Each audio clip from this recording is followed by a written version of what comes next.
Hi everybody, it's Dennis Foster from Foster's Yacht Services located at Lauderdale Marine Center, part of our January videos.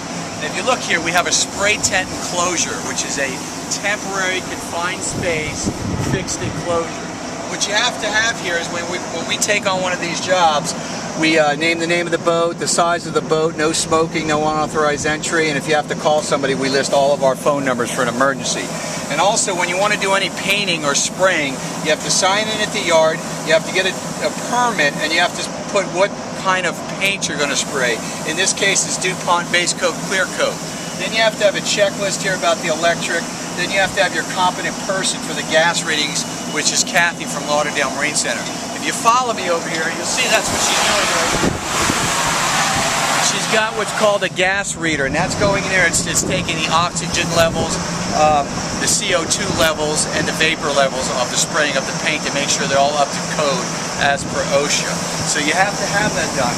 Painting a boat is just not a simple put some bisqueen and some scaffolding and shoot and get a cheap job. To do a quality job, all of these steps have to be taken, and you cannot cut corners. And that increases a little price to the consumer, but he doesn't have to come back in 4 or 5 years because it was done properly. If you follow me over here,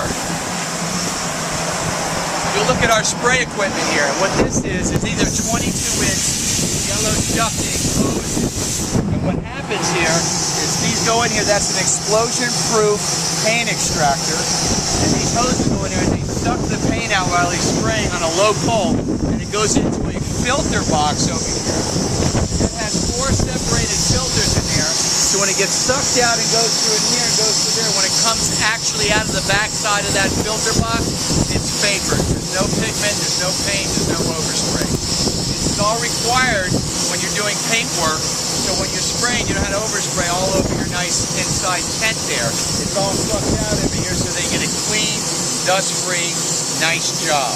Also, if you look, we pump some air conditioning in here before the spray so we can cool the temperature on the inside and you don't have humidity. If you spray when you have humidity, you're guaranteed to have some paint blisters sooner or later because the surface is moisture before you spray over. It has a lot of moisture with humidity. So if you look over here, we've got compressors, filters, saddle tank, which takes that expanded air, brings it up, and it puts it down here with 2 micron filters on the outside of that. So when you're doing a paint job like this, you want to make sure not only that you have the right equipment, but that you take all of these steps to ensure your success for your final spray finish.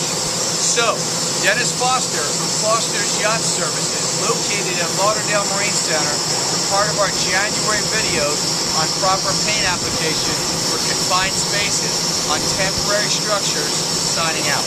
Signing out, and if you're interested in the C-Ray, please call the number on the screen.